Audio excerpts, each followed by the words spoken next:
এইবার রান্নাঘরে চলে এলাম। এই যে আলুর পকোড়া করুন, আলু আর পনির দিয়া। দেখতে থাকো কি করে বানায়।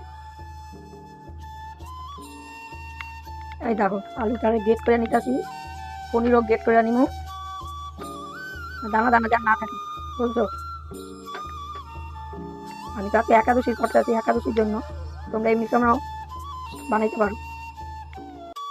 এই যে এবার পনিরটা দিন, এই দেখো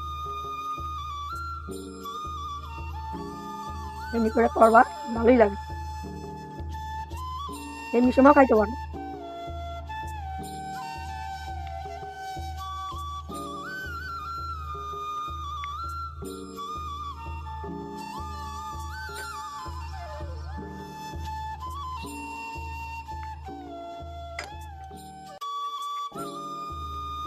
এবার দিতে আছে গোলমরিচ, গুঁড়া করে আনিছি, গোটা গোলমরিচ গুঁড়া করে আনিছি, বুঝলো।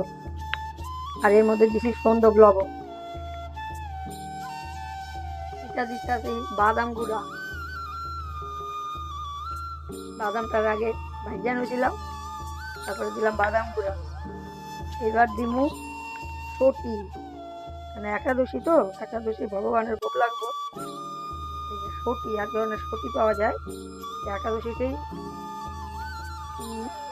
সকলে নেয়। এবার এটা দিয়া পুরোটা মাইখা নিই। তারপরে বাদাম তেলে এটা ভাজবো, যেমন যেমন যে যেমন সেবে করতে পারো, গোল গোল করতে পারো, লম্বা লম্বা করতে পারো, তোমার মর্জি।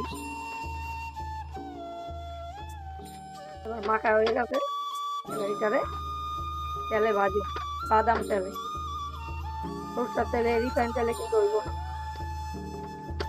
একাদশী তো ওই জন্য।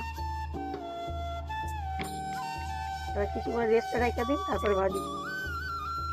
এই দেখো তেল গরম হয়ে গেছে, এবার পকোড়াটা এরকম লম্বা লম্বা করে ভাজি।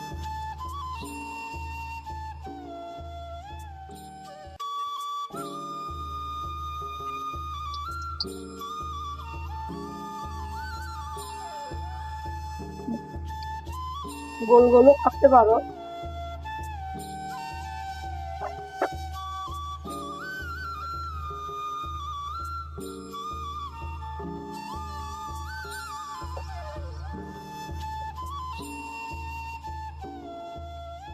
পকোড়া রেডি, দেখো কেমন হয়েছে, দেখো। এবার দামোদর এবার ভোগ নিবেদন করুন।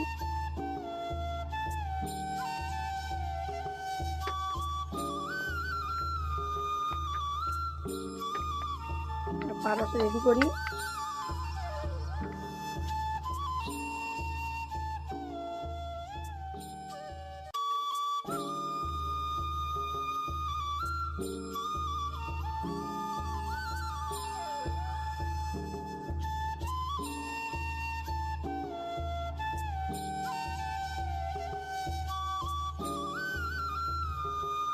দেখো রাধা দামোদরের লিখা আমি পারস রেডি করছি। এর মধ্যে রয়েছে কলা, শসা,